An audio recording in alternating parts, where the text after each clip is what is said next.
မင်္ဂလာပါရှင်မြန်မာ Book Summary Channel ကနေနှွေးထွေးစွာပြန်လည်ကြိုဆိုလိုက်ပါတယ်ဒီနေ့ပရိသတ်တွေအတွက်တင်ဆက်ပေးခြင်းတဲ့စာအုပ်လေးကတော့ Personal Development လို့ခေါ်တဲ့ကိုတိဆောက်ရေးစာအုပ်တွေအားလုံးရဲ့ဖခင်ကြီးလို့တင်စားခေါ်ကြတဲ့စာရေးဆရာကြီး Napoleon Hill ရဲ့1930ခုနှစ်ထုတ်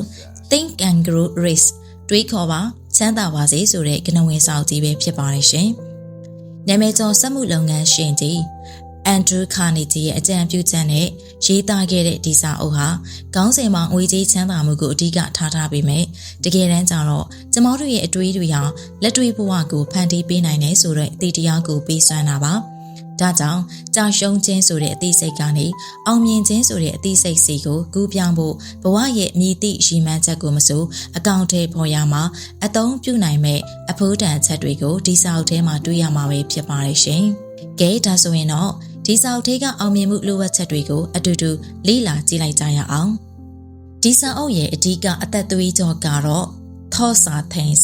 အတွေးများသည့်အရာဝတ္ထုများဖြစ်သည်ဆိုတဲ့အချက်ပါပဲ။လူတစ်ယောက်ဟာသူဘာကိုပြင်းပြလိုချင်တယ်လေအဲ့ဒီအရာကိုရရမယ်လို့ယုံကြည်ပြီးဆွဲမြဲကြိုးစားရင်တကယ်ဖြစ်လာတယ်ဆိုတဲ့သဘောတရားဖြစ်ပါတယ်။စာရေးသူ Napoleon Hill ဟာခေတ်ဆက်ကအောင်မြင်သူပေါင်း900ကျော်ကို20ကြာလေ့လာပြီးအောင်မြင်မှုအတွက်လိုအပ်တဲ့အဆင့်73ဆင့်ကိုအခုလိုဖော်ထုတ်ပေးခဲ့ပါတယ်။ Desire ပြင်းပြသောဆန္ဒအရာအလုံးရဲ့အစဟာဆန္ဒပါပဲ။တာမန်လိုချင်တဲ့အစိမ်မျိုးမဟုတ်ပဲအဖြစ်မနေရယူမယ်ဆိုတဲ့မီးတောက်လိုပြင်းပြတဲ့ရည်မှန်းချက်မျိုးရှိရပါမယ်။ Faith ယုံကြည်ချက်ကိုယုံကြည်မှုနဲ့ကိုယ့်ရဲ့ရည်မှန်းချက်တွေတကယ်ဖြစ်လာမယ်ဆိုတာကိုတန်တရားကင်းနဲ့အပြည့်အဝယုံကြည်ရပါမယ်။ Auto suggestion မိမိကိုတိုက်တွန်းခြင်းမိမိရဲ့အမသိစိတ်တွေကိုအပြုသဘောဆောင်တဲ့အတွေးတွေရည်မှန်းချက်တွေကိုနေ့စဉ်တစ်ခါတလေရိုက်သွင်းပေးရပါမယ်။ Specialized knowledgeတီးတန့်ကျွမ်းကျင်မှုရေဘူးရဘဝတုဒ္ဒတွေထက်မိမိရဲ့ရည်မှန်းချက်ကိုအရောက်သွားနိုင်ဖို့လိုအပ်တဲ့တီးတန့်ကျွမ်းကျင်မှုပညာရပ်တွေကိုစီးပူးရပါမယ်။ Imagination စိတ်ကူးရင်ဖန်တီးနိုင်စွမ်းစိတ်ကူးဉာဏ်ဟာအကြံဉာဏ်သစ်တွေမွေးဖွားရနေရဖြစ်ပါတယ်။လူစိတ်ကစိတ်ကူးနိုင်သမျှအရာကိုလက်တွေ့ဖြစ်လာအောင်ဖန်တီးနိုင်ပါတယ်။ Organized planning စနစ်တကျစီမံကိန်းချခြင်းစိတ်ကူးတွေကိုလက်တွေ့အကောင့်ထဲပေါ်ဖို့တိကျသေးကြတဲ့အစီအစဉ်တွေရေးဆွဲရပါမယ်။အစီအစဉ်တစ်ခုကြာရှုံးရင်နောက်တစ်ခုကိုချက်ချင်းပြောင်းလဲရေးဆွဲနိုင်ရပါမယ်။ Decision ဆုံးဖြတ်ချက်ပြတ်သားခြင်းအောင်မြင်သူတွေဟာဆုံးဖြတ်ချက်ကိုမြန်ချပြီးပြင်ဖို့လိုလာရင်နှိသာပြင်လိရှိကြပါတယ်။ယုံကြည်ချက်ရှိပြတ်သားစွာဆုံးဖြတ်နိုင်ဖို့လိုအပ်ပါတယ်။ Persistent ဇွဲလုံးလားဘလို့အခက်အခဲတွေအတားအဆီးတွေပဲတွေ့နောက်ဆုံးမသွားပဲဆွဲမြဲဆက်လက်ကြိုးစားနေရပါမယ်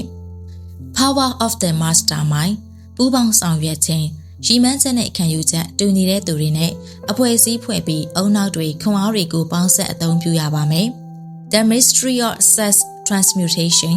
စွမ်းအင်ကိုအသွင်ပြောင်းခြင်းမိမိရဲ့စိတ်အားထက်သန်မှုစွမ်းအင်တွေကိုအကျိုးမဲ့ဖြုံးတိပြစ်မဲ့ဆောင်မိမိရဲ့လုပ်ငန်းနဲ့တီထွင်ဖန်တီးမှုစွမ်းအားအဖြစ်ပြောင်းလဲအသုံးပြုခြင်းဖြစ်ပါတယ်။ The Subconscious Mind မသိစိတ်ဆိုတာနေရောညပါအလုံးလုံးနေတာပါဒါကြောင့်ကောင်းမွန်တဲ့အတွေးတွေအောင်မြင်မှုပုံရိပ်တွေကိုမသိစိတ်ထဲရောက်တဲ့အထိပြိုးထောင်ပေးရပါမယ်။ The Brain အုံနောက်မိမိရဲ့အုံနောက်ကိုအကြံဉာဏ်တွေခွန်အားတွေဖမ်းယူနိုင်ထုတ်လွှင့်နိုင်တဲ့ရေဒီယိုစက်ကြီးတစ်ခုလိုသုံးချပြီးတခြားသူတွေစီကအကောင်းမွန်တဲ့လိုင်းတွေကိုဖမ်းယူရပါမယ်။ The Sixth Sense စက်ထမအာယုံအထက်ပါအချက်12ချက်ကိုမှန်ကန်ကျင့်သုံးရင်းနဲ့တဘာဝအလျောက်အလိုလိုသိမြင်လာနိုင်တဲ့မှန်ကန်တဲ့လမ်းညွှန်မှုတွေကိုရရှိလာမယ့်အဆင့်ပဲဖြစ်ပါတယ်။ဒီအချက်73ချက်ဟာအိမ်မက်တွေကိုလက်တွေ့ဘဝအဖြစ်ပြောင်းလဲပေးနိုင်မဲ့တောချက်တွေပဲဖြစ်ပါတယ်ရှင်။ကြီးပွားချမ်းသာရေးဤစီမင်းဥပဒေသ73ရန် Think and Grow Rich စာအုပ်မှာစာရေးသူ Napoleon Hill က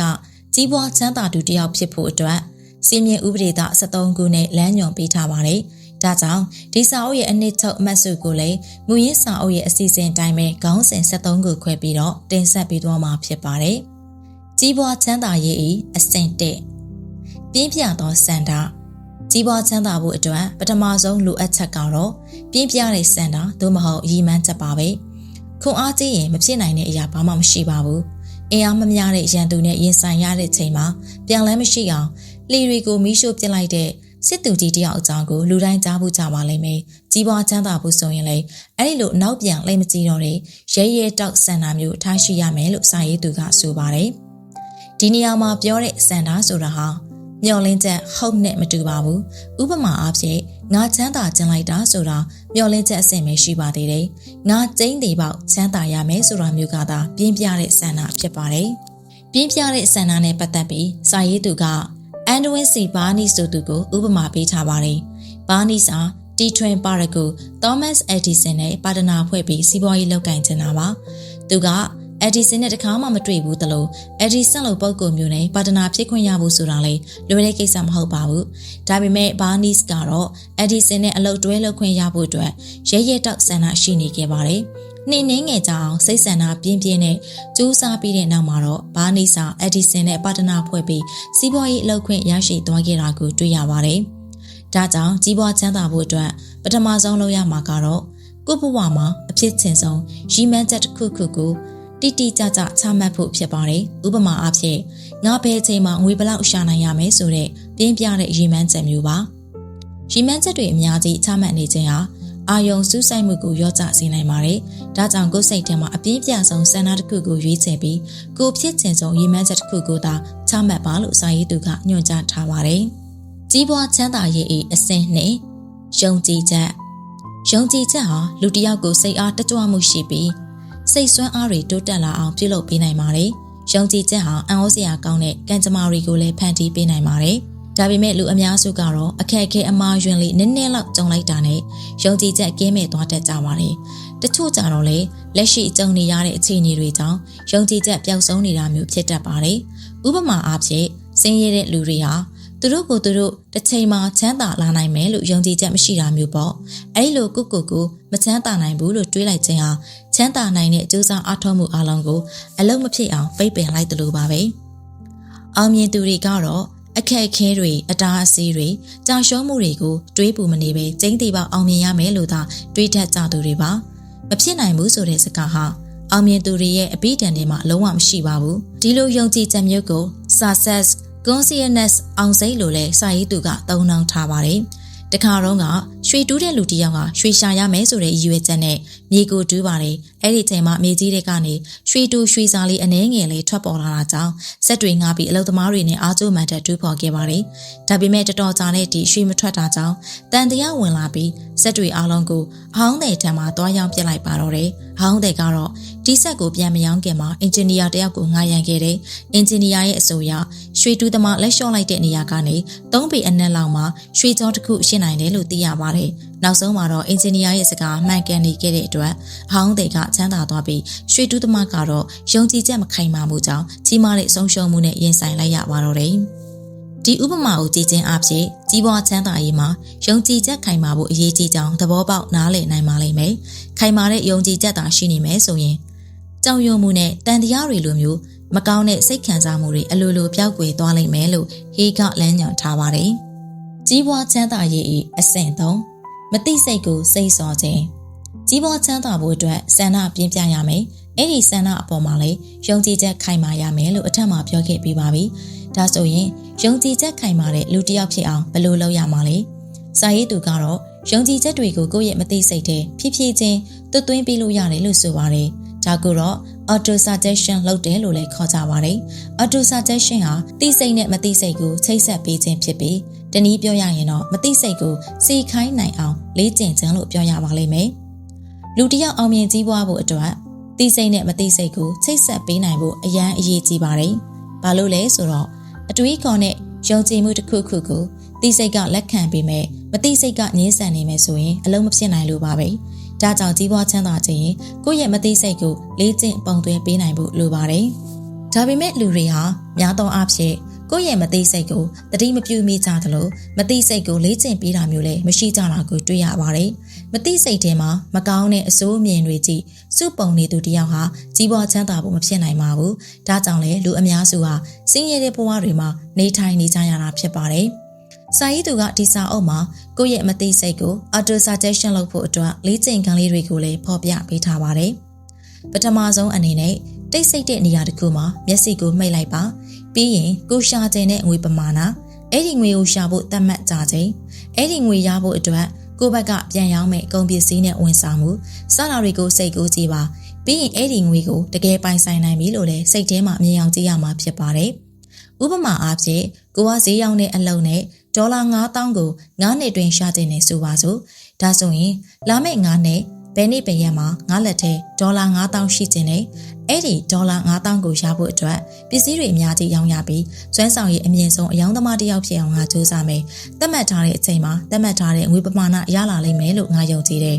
အခုမျက်လုံးမိတ်ထားတော့မှပဲအဲ့ဒီပိုက်ဆံတွေကိုငါမြင်နေရပြီလို့တွေးပြရမှာဖြစ်ပါတယ်ဒီလေးချိန်ကန်ကိုမနက်တစ်ချိန်ညတစ်ချိန်နေ့စဉ်ပြုလုပ်ပေးရပါမယ်။ Auto suggestion လုပ်နေချိန်မှာအရေးကြီးဆုံးကတော့ယုံကြည်ချက်ပါပဲ။ယုံကြည်ချက်အားကောင်းလေလေ Auto suggestion လေးချိန်ကန်ကပိုထိရောက်လေလေဖြစ်ပြီးမသိစိတ်ကိုကိုလိုတလိုလွှမ်းမိုးစေခိုင်းနိုင်စွမ်းရှိလာမှာဖြစ်ပါတယ်။ကြီးပွားချမ်းသာရေး၏အစဉ်လေးအထူးပြုအသိပညာ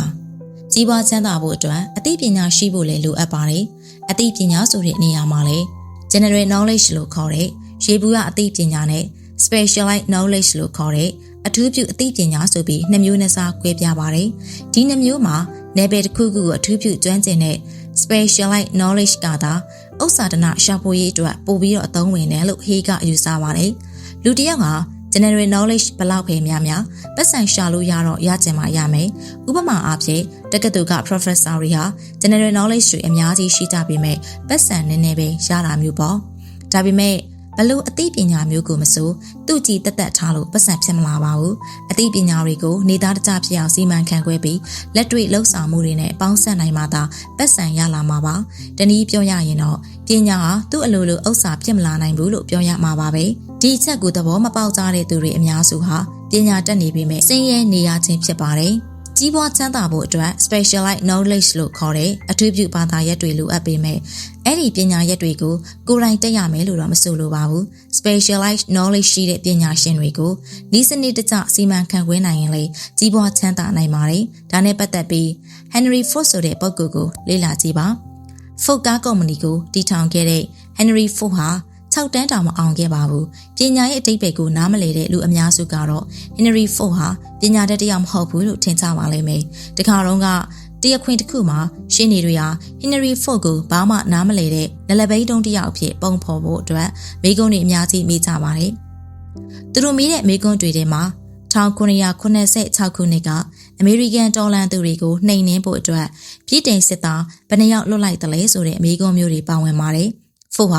ဒီမိကုန်းတွေကိုတော်တော်လေးစိတ်ပြတ်သွားပြီးခင်ဗျားတို့မေးတာကိုကျွန်တော်အတိအကျတော့မဖြေနိုင်ဘူးဒါပေမဲ့ကျွန်တော်ရဲ့ရုံခန်းတွေကခလုတ်လေးတစ်ခုကိုနှိပ်လိုက်တာနဲ့အဲ့ဒီမိကုန်းတွေကိုဖြေနိုင်တဲ့သူတွေချက်ချင်းခေါ်လို့ရတယ်ကျုပ်ကဘာဖြစ်လို့ခေါင်းရှုပ်ခံပြီးတော့အဲ့ဒီအချက်လက်တွေကိုမှတ်ထားရမှာလဲလို့ပြန်ပြောလိုက်ပါတော့တယ်ဖို့ရဲ့စကားဟာတရားရုံးတွေကပရိသတ်အားလုံးကိုငြိမ်ချသွားစေပါတယ်။ဖို့ဟာလူတွေထင်တယ်လို့ဉာဏ်ပညာမရှိတဲ့လူမဟုတ်ပဲတကယ်ပညာတတ်တစ်ယောက်ဖြစ်တယ်ဆိုတာအားလုံးကသဘောပေါက်သွားခဲ့ကြတာပါ။ဖို့ဟာအတန်းပညာမတတ်ပေမဲ့သူလိုအပ်တဲ့အသိပညာတွေကိုထောက်ပံ့ပေးနိုင်မဲ့ကျွမ်းကျင်ပညာရှင်တွေကိုသူ့အနာမှာဝန်းရံထားပါတယ်။အဲ့ဒီ master mind တွေစီကနေလိုအပ်တဲ့အချိန်မှာလိုအပ်တဲ့ပညာကိုရှာဖွေရယူနိုင်တဲ့အရေးချင်းဟာဖို့ရဲ့ specialized knowledge ပါပဲ။ Mastermind တွေရဲ့အသိပညာတွေကိုနေသားတကျဖြစ်အောင်စီမံခန့်ခွဲနိုင်မှုနဲ့လက်တွေ့လုပ်ကိုင်နိုင်မှုတို့ကြောင့် Henry Ford ဟာနောက်ဆုံးမှာအမေရိကရဲ့အချမ်းသာဆုံးပုဂ္ဂိုလ်တစ်ယောက်ဖြစ်လာခဲ့တာကိုတွေ့ရပါတယ်။ဒီနေရာမှာနောက်ထပ်သတိထားရမယ့်အချက်ကတော့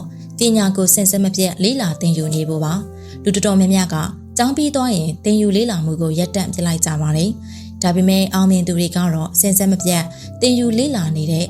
lifelong learner တွေဖြစ်ကြပါတယ်။တကယ်တော့ငငယ်ကလေးကကျောင်းနေနိုင်မှပညာတတ်တာမဟုတ်ပါဘူးအလုံးလုံးရင်ကျောင်းတက်နိုင်တဲ့ညာကျောင်းတွေရှိသလိုကိုယ့်အိမ်မှာကိုနေပြီးသင်ယူလေ့လာသွားလို့လည်းရပါတယ်သောမတ်အက်ဒီဆန်ဟာလည်းသူ့ဘဝတစ်လျှောက်လုံးမှာအတန်းကျောင်းကို3လလောက်ပဲတက်ခဲ့မှုတယ်လို့ဆိုပါတယ်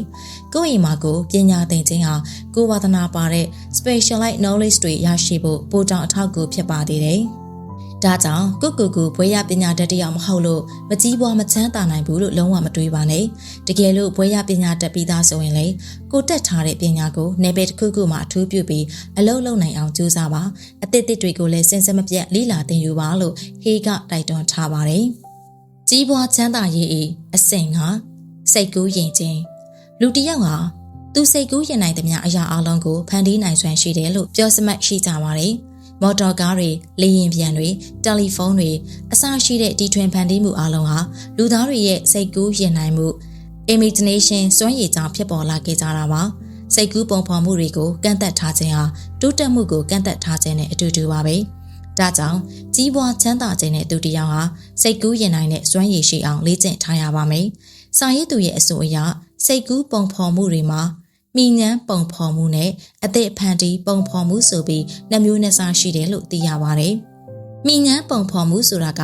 ရှိပြီးသားသဘောတရားနဲ့ idea တွေအပေါ်အခြေခံပြီးစိတ်ကူးရင်တာမျိုးပါ။ဒီလိုစိတ်ကူးမျိုးကတခါမှမမြင်ဘူးတဲ့အသက်ဆန်းတွေကိုတော့မဖြစ်ပေါ်စေနိုင်ပါဘူး။ဒါပေမဲ့ကဘာပေါ်ကတီထွင်မှုအများစုကိုဒီလိုစိတ်ကူးမျိုးနဲ့ပဲဖန်တီးတည်ဆောက်ကြရတာပါ။ကြီးပွားချမ်းသာဖို့ကြိုးစားကြတဲ့အခါမှာလေမိငန်းပုံဖော်မှုနဲ့သာစတင်ကြိုးစားရမှာဖြစ်ပါတယ်။အသက်ဖန်တီးပုံဖော်မှုဆိုတာကတော့သဘောတရားအသက် idea အသက်တစ်ခုကိုဖန်တီးစဉ်းစားခြင်းဖြစ်ပါတယ်။ဒီလိုစိတ်ကူးရင်မှုမျိုးကတော့ပြင်းထန်ပြီးအားကောင်းတဲ့စိတ်ချနေမျိုးမှာပဲဖြစ်ပေါ်လာနိုင်ပါတယ်။ဥပမာအားဖြင့်တစ်ခုခုကိုဆန္ဒပြင်းပြင်းပြပြရှိနေတဲ့အချိန်မျိုးပေါ့။နိုင်ငံရေးစီးပွားရေးအမှုပညာအစရှိတဲ့နယ်ပယ်အသီးသီးကထင်ရှားတဲ့ခေါင်းဆောင်တွေနဲ့ပါရမီရှင်တွေကအသက်ဖန်တီးပုံဖော်မှုစွမ်းရည်ကိုပိုင်ဆိုင်ထားကြတာကိုတွေ့ရပါလိမ့်မယ်။စိတ်ကူးရင်မှုဟ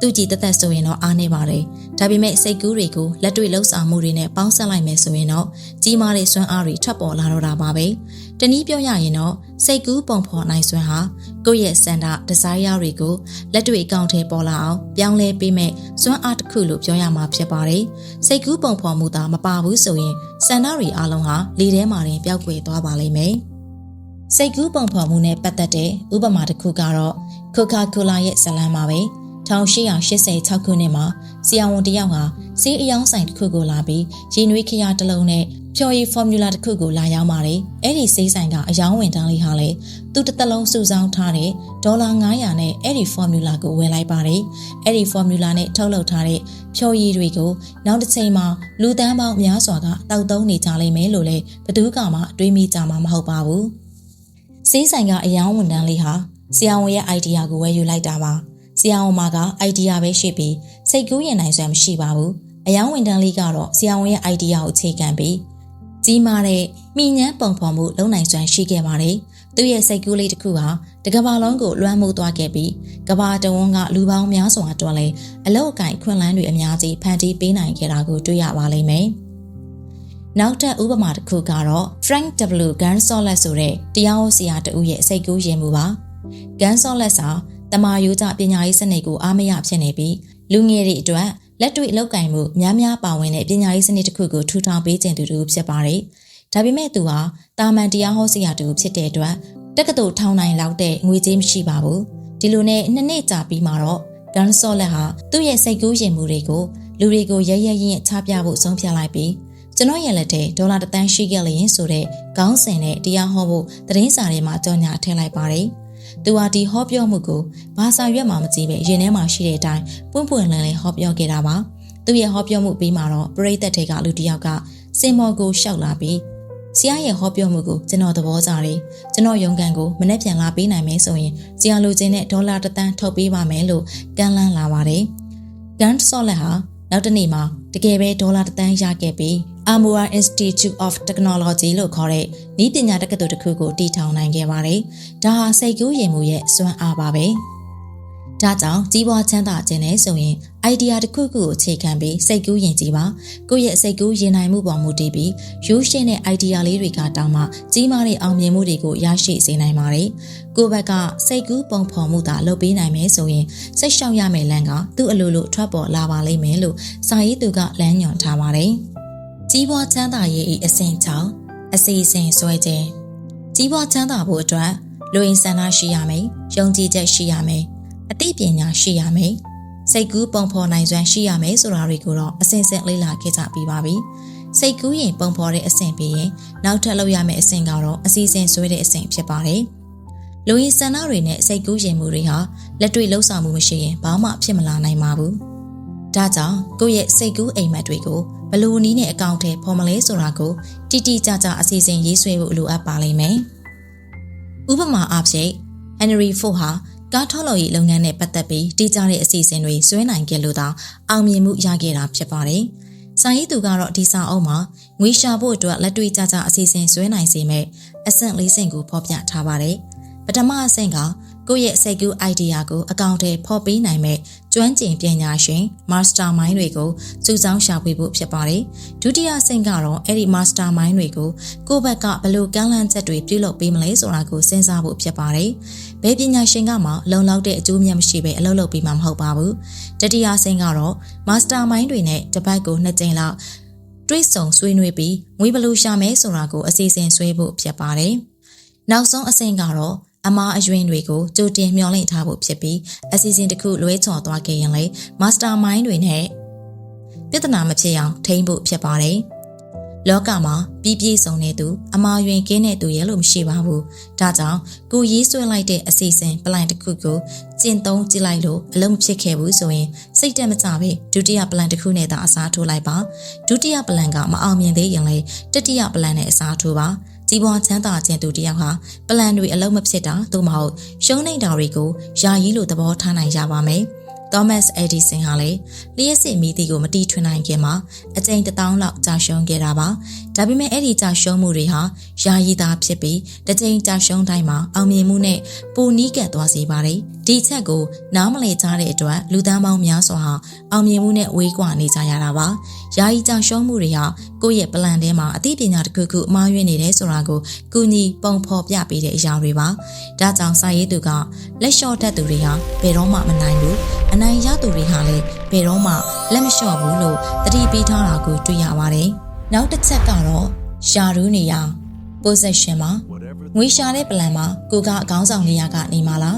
နောက်လောက်နေရာကနေမှာလားဆိုတာကိုတည်တည်ချာချာဆုံးဖြတ်ရပါမယ်။ခေါင်းဆောင်လုပ်မယ်ဆိုရင်တော့ခေါင်းဆောင်ကောင်းတစ်ယောက်ဖြစ်အောင်ပြုမှုနေထိုင်ရပါလိမ့်မယ်။ခေါင်းဆောင်ကောင်းတွေရဲ့ဇယိုက်လက္ခဏာတွေကတော့ယုံကြည်မှုရှိခြင်းကိုထိန်းချုပ်နိုင်ခြင်းတရားမျှတခြင်းဆုံးဖြတ်ချက်ခိုင်မာခြင်းတိတိကျကျလုပ်ကိုင်ခြင်းကိုယူထားတဲ့ပိုက်ဆံထက်ပိုလုပ်ပေးခြင်းအကျင့်စရိုက်ကောင်းမွန်ခြင်းစာနာနားလည်ပြီးတတ်ခြင်းအသေးစိတ်လုပ်ကိုင်တတ်ခြင်းတာဝန်ယူမှုတာဝန်ခံမှုရှိခြင်းပူးပေါင်းဆောင်ရွက်မှုရှိခြင်းတို့ဖြစ်တယ်လို့စာရေးသူကဆိုပါတယ်။တကယ်လို့လုပ်ငန်းတစ်ခုကိုကောင်းမဆောင်နိုင်တဲ့အတွက်သူများစီမှာနောက်လိုက်လုပ်မယ်ဆိုရင်လေသိက္ခာကျစရာမရှိပါဘူး။နောက်လိုက်ကောင်းတွေကသာနောက်တစ်ချိန်မှာခေါင်းဆောင်ကောင်းတွေဖြစ်လာနိုင်တာပါ။ဒါပေမဲ့နောက်လိုက်လုပ်တဲ့နေရာမှာလေကိုယ့်ဘက်ကဘာလုပ်ပေးနိုင်လဲဆိုတာကိုလူတွေသိအောင် marketing လုပ်တတ်ရပါမယ်။ဥပမာအားဖြင့်အလုပ်သမားရေးရာဌာနတွေနဲ့ချိတ်ဆက်တာသတင်းစာ magazine ရေဒီယိုတွေမှာကိုပေးနိုင်တဲ့ဝန်ဆောင်မှုတွေကိုကြော်ညာထည့်တာကိုအကြောင်းကိုစာရေးပြီးအမိတ်ဆက်တာ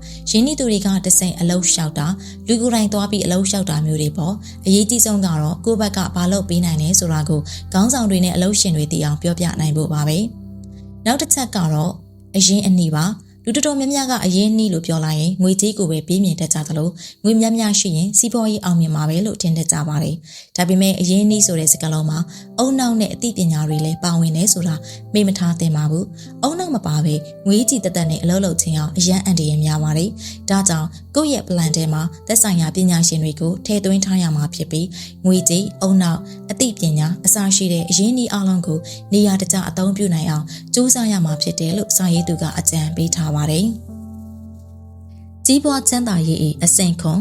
်ဆုံးဖြတ်ချက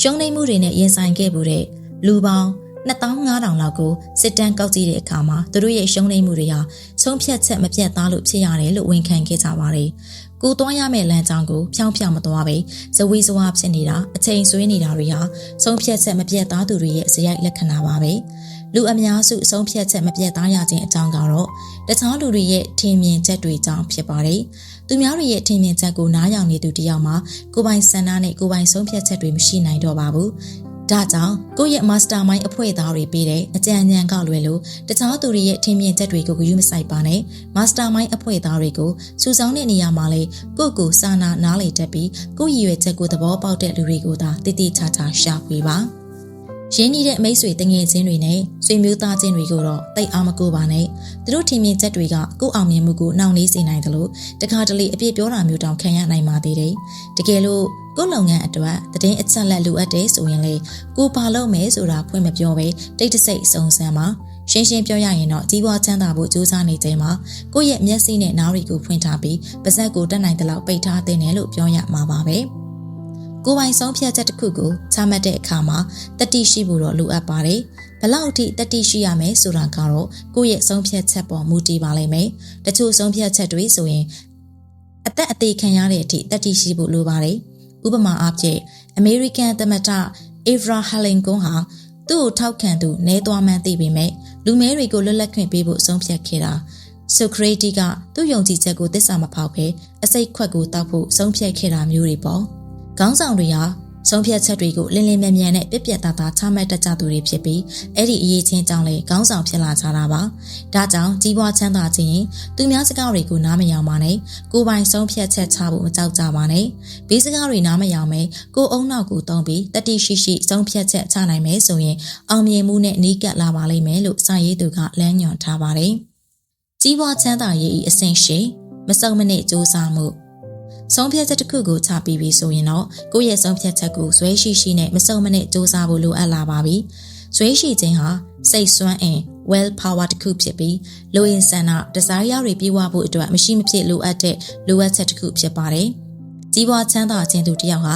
well power နဲ့ desire ကိုပေါင်းစပ်နိုင်ဖို့လိုအပ်တယ်။လူအများစုကတော့ကြီးပွားချမ်းသာသူတွေကိုသွေးအေးပြီးရက်ဆက်တယ်လို့နားလည်မှုလွဲတတ်ကြပါတယ်။တကယ်တော့ဒီလူတွေမှာမစုံမနစ်စူးစမ်းတတ်တဲ့ well power ရှိနေလို့သာအဲ့လိုပုံစံမျိုးဖြစ်နေကြတာပါ။ Henry Ford ကိုလည်းသူ့ရဲ့ဇွဲရှိမှုနဲ့ခိုင်မာမှုတို့ကြောင့်လူတော်တော်များများကသွေးအေးရက်ဆက်တဲ့လူလို့သမုတ်ကြတာကိုတွေ့ရပါလိမ့်မယ်။လူအများစုဟာအစင်မပြေမှုလေးနည်းနည်းဖြစ်လာတာနဲ့အလွယ်တကူလက်လျှော့တက်ကြပါတယ်။အောင်မြင်တဲ့လူနည်းစုလောက်သာသူတို့ပန်းတောင်မရောက်မချင်းမစုံမနစ်စူးစမ်းနိုင်ကြတာကိုတွေ့ရပါလိမ့်မယ်။ဒါကြောင့်ကြီးပွားချမ်းသာခြင်းသူတစ်ယောက်ဟာကိုချမှတ်ထားတဲ့တိကျတဲ့ပန်းတိုင်းတိကျတဲ့ plan တွေကိုဇွဲရှိရှိနဲ့အကောင့်ထဲပေါ်ရမှာဖြစ်ပါတယ်။ဇွဲတာမရှိဘူးဆိုရင်မစခင်ကတည်းကရှုံးနေပြီလို့ပြောရပါလိမ့်မယ်။ဇွဲတန်မှုဟာစိတ်ပိုင်းဆိုင်ရာအခြေအနေဖြစ်တာကြောင့်လေ့ကျင့်ပြိုးထောင်လို့ရတဲ့အရာတစ်ခုပါ။တိကျတဲ့ရည်မှန်းချက်ပြင်းပြတဲ့စံတာကိုယုံကြည်မှုအစီအစဉ်တည်ကြမှုပညာရှိမှုပူးပေါင်းလှုပ်ဆောင်တတ်မှုစိတ်သက်ကြံ့ခိုင်မှုပုံမှန်လေ့ကျင့်မှုတို့ဟာဇွဲရှိသူတယောက်ဖြစ်လာစေမယ့်အကြောင်းရင်းတွေဖြစ်တယ်လို့စာရေးသူကဆိုပါတယ်။ကြီးပွားချမ်းသာရေးအဆင့်ကို Mastermind တို့၏ဘာဝရည်မှန်းချက်ပန်းတိုင်းတစ်ခုကိုရောက်ဖို့အတွက်လုံလောက်တဲ့မောင်းနှင်အားတွေစွမ်းအားပါဝါတွေလိုအပ်ပါတယ်။ဒီနေရာမှာအဓိကပြောချင်တဲ့ power ဆိုတာကအဆင့်၄မှာတော့ကပြောခဲ့တဲ့အတိုင်းနေရာတကျအသုံးပြုနိုင်တဲ့အသိဉာဏ်ကိုဆိုလိုတာပါ။ဒါကို knowledge is power အသိဉာဏ်ဟာစွမ်းအင်လို့လည်းပြောလို့ရှိကြပါတယ်။အသိဉာဏ်လို့ခေါ်တဲ့ power ကိုရစေနိုင်တဲ့နေရာ၃ခုရှိတယ်လို့စာရေးသူကဆိုပါတယ်။ပထမတစ်ခုကတော့ Mastermind လို့ခေါ်တဲ့ကျွမ်းကျင်ပညာရှင်တွေစီကနေရရှိတာဖြစ်ပါတယ်။ဒုတိယတစ်ခုကတော့ကိုယ့်ရဲ့အတွေ့အကြုံနဲ့သင်ယူလေ့လာမှုတွေကနေတဆင့်ရရှိတာမျိုးပါ။တတိယတစ်ခုကတော့သူတည်တနာပြုလုပ်ခြင်းနဲ့စမ်းသပ်ခြင်းတို့ကနေရရှိတာဖြစ်ပါတယ်။ Mastermind လို့ခေါ်တဲ့ကျွမ်းကျင်သူတွေနဲ့ပတ်သက်ရင်တော့နားလည်ထားရမယ့်အချက်နှစ်ချက်ရှိပါတယ်။ပထမတစ်ချက်ကသူတို့အတွက်စီးပွားရေးအကျိုးအမြတ်ရှိအောင်လုပ်ပေးဖို့ဖြစ်ပြီးဒုတိယချက်ကတော့သူတို့တွေကိုစိတ်ပိုင်းဆိုင်ရာညီညွတ်မှုရှိအောင်လုပ်ပေးဖို့ဖြစ်ပါတယ်။ဒီအချက်မှာဒုတိယအချက်ဖြစ်တဲ့စိတ်သက်ခြင်းယုံကြည်ချက်ခြင်းညီညွတ်အောင်လုပ်ပေးဖို့ကတော့ပိုပြီးတော့ခက်ခဲပါလိမ့်မယ်။မတူညီတဲ့အတွေးခေါ်တွေမတူညီတဲ့အုံနောက်တွေနဲ့အစုပေါင်းအလုပ်လုပ်ဖို့ဟာလွယ်ကူတဲ့ကိစ္စတော့မဟုတ်ပါဘူး။ဒါပေမဲ့ကြီးပွားချမ်းသာခြင်းရင်ကိုယ့်ဘီနာမှာအုံနောက်တွေအများကြီးစုပေါင်းထားနိုင်ဖို့လိုပါတယ်။ဥပမာအားဖြင့် Steve ထုတ်လုပ်ရေးနယ်ပယ်က Andrew Carnegie ဆိုရင်သူ့ဘီနာမှာ Mastermind အယောက်90လောက်ကိုစုဖွဲ့ထားနိုင်သူဖြစ်ပါတယ်။အိန္ဒိယရဲ့ခေါင်းဆောင်ကြီး Mahatma Gandhi ဟာလည်းလူသန်း200လောက်ကိုယုံကြည်ချက်ချင်းတူညီသွားအောင်လုပ်ပေးနိုင်တဲ့အတွက် power အလွန်ကြီးသူတစ်ယောက်ဖြစ်နိုင်ခဲ့ပါတယ်။ Henry Ford ဟာလည်းသူကိုယ်တိုင်စသိမ့်မတက်ပေမဲ့အုံနောက်ပေါင်းများစွာရဲ့ power ကိုအသုံးပြုပြီးကျွေးဝချမ်းသာသွားခဲ့တာကိုတွေ့ရမှာဖြစ်ပါတယ်။ကြီးပွားချမ်းသာရေး၏အဆင့်30အသွင်ပြောင်းလဲခြင်းအသွင်ပြောင်းခြင်းဆိုတာဟာ drug ဝတ္ထုတစ်ခုသို့မဟုတ်စွမ်းအင်တစ်ခုကိုပုံစံတစ်မျိုးကနေနောက်တစ်မျိုးပြောင်းလဲခြင်းကိုဆိုလိုပါတယ်။ကြီးပွားချမ်းသာခြင်းသူတယောက်ဟာလေကိုယ်စိတ်ထဲကမကောင်းတဲ့စွမ်းအင်တွေကိုကောင်းတဲ့စွမ်းအင်တွေဖြစ်အောင်အသွင်ပြောင်းလဲဖို့လိုအပ်ပါတယ်။လူသားတွေရဲ့စိတ်ထဲမှာစွမ်းအားကြီးပေမဲ့ကြိုးကြိုးပေးနိုင်တဲ့စွမ်းအင်တွေရှိပါတယ်။ဥပမာအားဖြင့်လိန်စိတ်လိုမျိုးပေါ့လိန်စိတ်ဟာစွမ်းအားအရန်ကြီးပါတယ်။လူတစ်ယောက်က လိန်စိတ်အချစ်စိတ်မှော်သွားရင်ယူသွမိုင်မဲတဲ့လောက်ရက်တွေကိုလုံမိနိုင်တယ်လို့အဲ့ဒီစိတ်ကိုအကျိုးရှိအောင်သုံးချနိုင်ရင်လေထိတ်တန့်အစိမ်အောင်မြင်မှုရသွားနိုင်ပါတယ်ဥပမာအားဖြင့်နယ်ပယ်အသီးသီးကအောင်မြင်တဲ့အမျိုးသားအများစုရဲ့နောက်ကွယ်မှာသူတို့ရဲ့စိတ်အားတက်ကြွအောင်တွန်းအားပေးနေတဲ့အမျိုးသမီးတွေရှိနေတာကိုတွေ့ရပါလိမ့်မယ်လိန်စိတ်နဲ့အလားတူပဲဂုံအာနာငွေခင်မင်မှုနာကျင်မှု auto suggestion ဂီတအရက်မူးယစ်စိတ်အစရှိတဲ့အရာတွေဟာလည်းလူတွေကိုလှုပ်ဆော်နိုင်စွမ်းကြီးမားတဲ့စွမ်းအင်ရင်းမြစ်တွေဖြစ်ကြပါတယ်။ဒီအရာတွေထဲမှာအရက်နဲ့အမူးယစ်စိတ်ကတော့လူလှုပ်တဲ့လှုပ်ဆော်မှုဖြစ်ပြီးကောင်းကျိုးလုံးဝမရှိပါဘူး။ကျန်တဲ့လှုပ်ဆော်မှုအလုံးကတော့တဘာဝတရားရဲ့လှုပ်ဆော်အားတွေဖြစ်ပြီးကောင်းတဲ့ဘက်မှာသုံးချလို့ရပါတယ်။ဒါကြောင့်ကိုယ့်ရဲ့စိတ်ကူးစိတ်သန်းနဲ့တီထွင်ဖန်တီးမှုတွေကိုဘယ်စွမ်းအင်တွေကလှုပ်ဆော်ပေးနိုင်လဲဆိုတာကိုလေ့လာပြီးအဲ့ဒီစွမ်းအင်တွေကိုကောင်းတဲ့ဘက်ရောက်လာအောင်အသွင်ပြောင်းလဲနိုင်ရမှာဖြစ်ပါတယ်။ကြီးပွားချမ်းသာရေးအဆင့်7မတိစိတ်ဟာနေ့စဉ်ထိတွေ့သမျှအာယုံတွေအားလုံးကိုသိသိပေးထားတဲ့ဗီဒီယိုကြီးတစ်လုံးနဲ့တူပါတယ်။မတိစိတ်တွေကိုအစိုးအမြင်တွေကြီးပဲထည့်ထားမိမယ်ဆိုရင်နောက်တစ်ချိန်ပြန်ထွက်လာတဲ့အပြောဆိုအလောက်ကင်တွေဟာအစိုးတွေကြီးပဲဖြစ်နေပါလိမ့်မယ်။မတိစိတ်တွေကိုကောင်းတဲ့အရာတွေထည့်ထားနိုင်ရင်တော့ကိုယ့်ရဲ့အတွေးခေါ်အပြုမှုတွေဟာလည်းတဖြည်းဖြည်းကောင်းမွန်လာမှာဖြစ်ပါတယ်။မတိစိတ်တဲ့စိတ်ဝင်နေတတ်တဲ့မကောင်းတဲ့ခံစားချက်တွေထဲမှာစွမ်းအားအကြီးဆုံးခံစားချက်9ခုရှိပါတယ်။အဲ့ဒါတွေကတော့ကြောက်ရွံ့မှုမနာလိုမှုအမှန်တရားလက်စားချေလိုမှုလောဘကြီးမှုအယူသီးမှုဒေါသကြီးမှုတို့ပဲဖြစ်တယ်လို့စာရေးသူကဆိုပါတယ်။ဒီခံစားချက်တွေဟာကိုယ်တောင်မသိလိုက်ပဲသူ့အလိုလိုမသိစိတ်တွေကိုစိတ်ဝင်နိုင်စွမ်းရှိကြပါတယ်။မသိစိတ်တဲ့စိတ်ဝင်နေတတ်တဲ့ကောင်းတဲ့ခံစားချက်တွေထဲမှာလည်းစွမ်းအားအကြီးဆုံးခံစားချက်9ခုရှိပါတယ်။အဲ့ဒါတွေကတော့လိုအင်ဆန္ဒယုံကြည်ချက်အချစ်လိမ်စိတ်အားတွက်ကြမှုကျဉ်နှူးမှုမျှော်လင့်ချက်တို့ဖြစ်ပါတယ်။ဒီလိုကောင်းတဲ့ခံစားချက်တွေကတော့ကိုယ်တိုင်ထည့်သွင်းပေးမှသာမသိစိတ်တဲ့စိတ်ဝင်နိုင်တယ်လို့စာရေးသူကဆိုပါတယ်။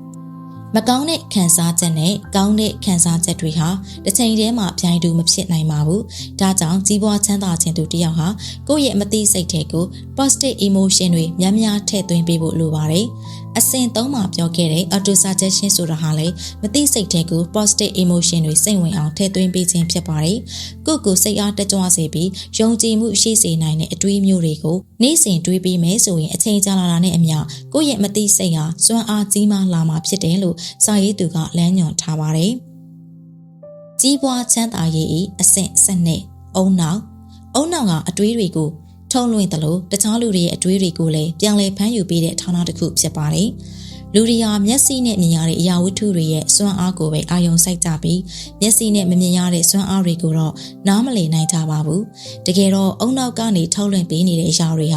မျက်စိနဲ့မမြင်ရပေမဲ့စွမ်းအားအရန်ကြီးမားပါတယ်။ကြီးပွားချမ်းသာခြင်းသူတစ်ယောက်ဟာအုံနောက်ရဲ့စွမ်းအားကိုအပြည့်အဝထုတ်သုံးနိုင်ဖို့လိုပါတယ်။အုံနောက်ရဲ့စွမ်းအားကိုထုတ်သုံးနိုင်ဖို့ကတော့ရှေ့ပိုင်းမှာပြောခဲ့တဲ့မတိစိတ်ဖန်တီးပုံဖော်မှုကိုစိတ်ဆော်မှုအစရှိတဲ့စိတ်ပိုင်းဆိုင်ရာလေ့ကျင့်ခန်းတွေကိုစဉ်ဆက်မပြတ်ပြုလုပ်သွားရမှာဖြစ်တယ်လို့စာရေးသူကလမ်းညွှန်ပေးထားပါတယ်။ကြီးပွားချမ်းသာရေးအဆင့်73စတ္ထမအာယုံဒီနေရာမှာဆိုလိုတဲ့စတ္တမအာယုံဆိုတာကထူးထူးဆန်းဆန်းစိတ်တကူတွေကိုဆိုလိုတာမဟုတ်ပါဘူး။စာရေးသူဆိုလိုခြင်းတဲ့စတ္တမအာယုံဆိုတာကကိုယ့်ဘက်ကတိတ်ကြိုးစားစရာမလိုတော့ပဲအိုင်ဒီယာကောင်းတွေအလိုအလျောက်ထွက်ပေါ်လာနိုင်စွမ်းကိုဆိုလိုတာပါ။စတ္တမအာယုံဟာမတိစိတ်ရဲ့အစိတ်ပိုင်းတစ်ခုဖြစ်ပြီး creative imagination နဲ့အလားတူသလိုအကန့်အသတ်မရှိတဲ့အသိဉာဏ်တွေကိုထွက်ပေါ်စေတဲ့အရာလေးဖြစ်ပါတယ်။ကြီးပွားချမ်းသာခြင်းသူအောင်မြင်တိုးတက်လိုသူတိုင်းဟာဒီလိုစတ္တမအာယုံမျိုးကိုပိုင်ဆိုင်ထားဖို့လိုပါတယ်။တမိုင်းတလျှောက်ထင်ရှားခဲ့တဲ့နပိုလီယန်၊ဂျီဆက်ဗုဒ္ဓမိုဟာမက်နဲ့ကွန်ဖျူရှက်တို့လိုပုဂ္ဂိုလ်တွေဟာလည်းစတ္တမအာယုံအားကောင်းသူတွေဖြစ်တာကိုတွေ့ရပါလိမ့်မယ်။ဒီပုဂ္ဂိုလ်တွေရဲ့ထင်ရှားကြော်ကြားမှုမှာအဓိကကျတဲ့အချက်ကတော့သူတို့ရဲ့စတ္တမအာယုံကြောင့်ကွန်မြူလာတဲ့အသိပညာတွေပါ။ဒါပေမဲ့ဒီစွမ်းရည်မျိုးဟာရှေ့ပိုင်းမှာပြောခဲ့တဲ့စွမ်းရည်12မျိုးကိုပိုင်နိုင်ကျွမ်းကျင်သူတွေသာရရှိနိုင်လိမ့်မယ်လို့စာရေးသူကဆိုပါတယ်။ရှေ့ခန်း12ခုမှာပါဝင်တဲ့လေ့ကျင့်ခန်းတွေကိုသာပိုင်နိုင်လေ့ကျင့်ထားမယ်ဆိုရင်ကိုနားလည်နိုင်စွမ်းသူတစ်ပါးကိုနားလည်နိုင်စွမ်းတဘာဝတရားကိုနားလည်နိုင်စွမ်းပျော်ရွှင်မှုကိုနားလည်နိုင်စွမ်းတွေတိုးတက်လာမှာဖြစ်ပြီးစတ္တမအာယုံကိုပိုင်ဆိုင်လာနိုင်မှာဖြစ်တယ်လို့စာရေးသူကတိုက်တွန်းအားပေးထားပါတယ်။